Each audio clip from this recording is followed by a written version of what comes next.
So once again, you are welcome. You welcome once again. I believe we have been laying our hands on all those tools and we are performing some wonders on our graphics. That's just graphics for you.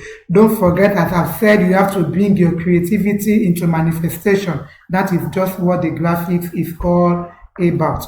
Now we shall be talking on our interactive tools. We have like 7 of them and we are going to lay our hands on it, but I'm going to limit my teachings on text effects only. So you can try to use it on maybe an object you create or any shape. It's going to give you the same thing, but I'm going to limit it to my text.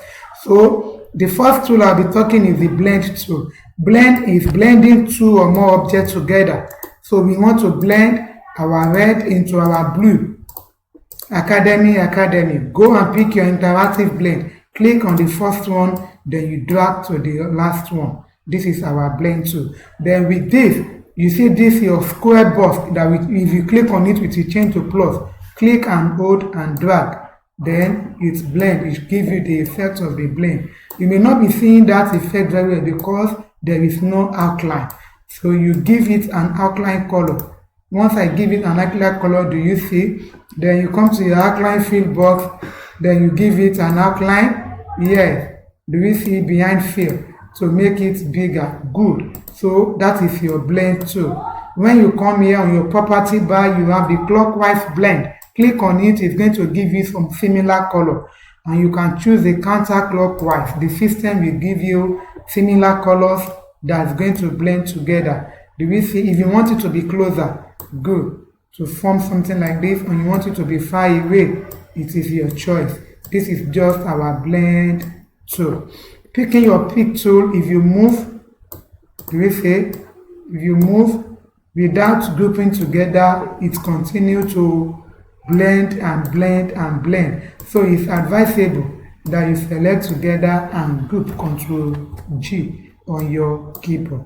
So that is all about our blend tool. Try to use it on an object and also see the wonders it's going to give you.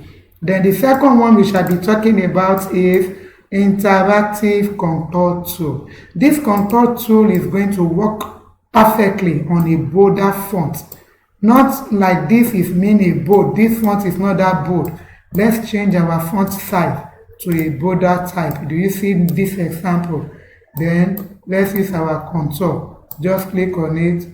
You will see. You can use it on your property bar if you don't know how to move your mouse to center. I have given it to center, increase the inches. It's too wide. Do you see? That is our contour. Give it color. This is the color I give. Come to your property bar, give it another color. Blue. Give it another color. Purple. What happens? So that is what I pick, but the purple is not giving me effect. Let me use white. Good. That is the effect I'm giving. Then you have what we call the clockwise. It's going to give you similar color, and you have the counterclockwise similar color. Depend on how you can move your mouse on your objects, or you come to the property bar to inside now. This is to inside and to outside. Yes, to outside. How many inches, how many level do you want it to be? Then it begins to move for you. You see? So that is our contour tool. But if you are good with your movement of your mouse, you are free to use your mouse to direct and to move to what you really want. Do we see now? That is our interactive contour tool. F12, we give it an outline. Let's give it an outline. Yes, blue, select white, behind fill. Good. Do you see? Because of the color mixture that we use. That's one of the things you need to know. Your color mixture is very, very important. Give it an outline. Give it an outline. Do you see? Give it an outline. I give it white, it changed. I give it green, it will also, because it's going to mix it together. That is one of the things of our interactive contour tool. Then the other one we have is our interactive distortion tool. We are going to distort our text in 3 ways. Let me do the. Don't forget our zoom tool is used to zoom out, so you don't need to walk far from yourself because of eye. So come here, interactive distortion. On the property bar, I will take the push and pull distortion. Push and pull. Push and pull. That is, you see the way I distort it because I'm good with my mouse. If you are the novice that is just starting, you are just going to push it, and your push and pull will give you something like this. Do you see? Because we just push it. So you have to be very careful when you are pushing and you are pulling. You try to adjust your hand to give you something meaningful. Then we also have another one, which is what? Zipper. Using the zipper is going to give it, you see the effect. I know how to control my hand, so it may not roughen too much. But for you that you are just starting, I believe you are going to do it more than 3 times before you get this effect. You see the way it gives me. Still the same distortion too. And the last one is what? Twister. You are going to twist it. I want to twist it. Do you see? Yes. Yes. Try to know how to control your mouse whenever you are doing all those things. It's very important. You need to know how to control. You just don't move your mouse the way your mouse will move. You need to move very carefully. This tool, I use only one tool to do the 3 effects and give me 3 different effects. All of them is what we call the distortion tool. That is our distortion tool. F3 to zoom back. So, and the other tool we'll be talking about is the shadow tool. Shadow tool. This one will give a shadow, will bring your text out. I don't like to walk far away.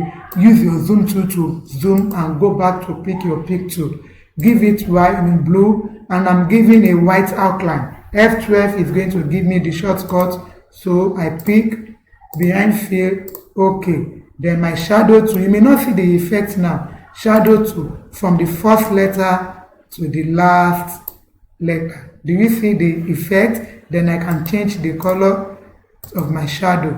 Don't forget, if I come here to pick color, I'm changing the font color, not the shadow color. If you want to change the shadow color, you have to do that on your property bar here. Any color you pick is going to be your shadow color. Pick any shadow color you want. How do you want the shadow to be? Should it scatter? That is the feather. Do you see the feather? Wow, it's too blurry. Yes, so we don't advise you to increase this one very much. Reduce it. And this is the thickness of your shadow. It's always advisable. So that is our shadow tool. Do we see? And also you may decide not to use this type of shadow tool.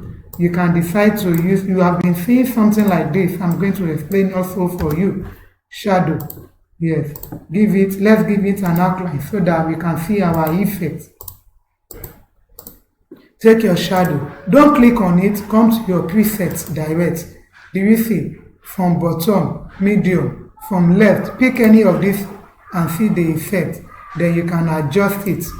This also is a shadow. Do you see? You see how thick it is. The feather is also a shadow. Give it a color. I believe you have been seeing something like this somewhere. Yes. Give it a color. That's another effect of our shadow. Depend on how you really want to use it. So try to lay your hands on it and see the wonders all of them is going to perform. And I believe by now your creativity mind should be activated right now because we are going deeper into the graphics itself. Thank you.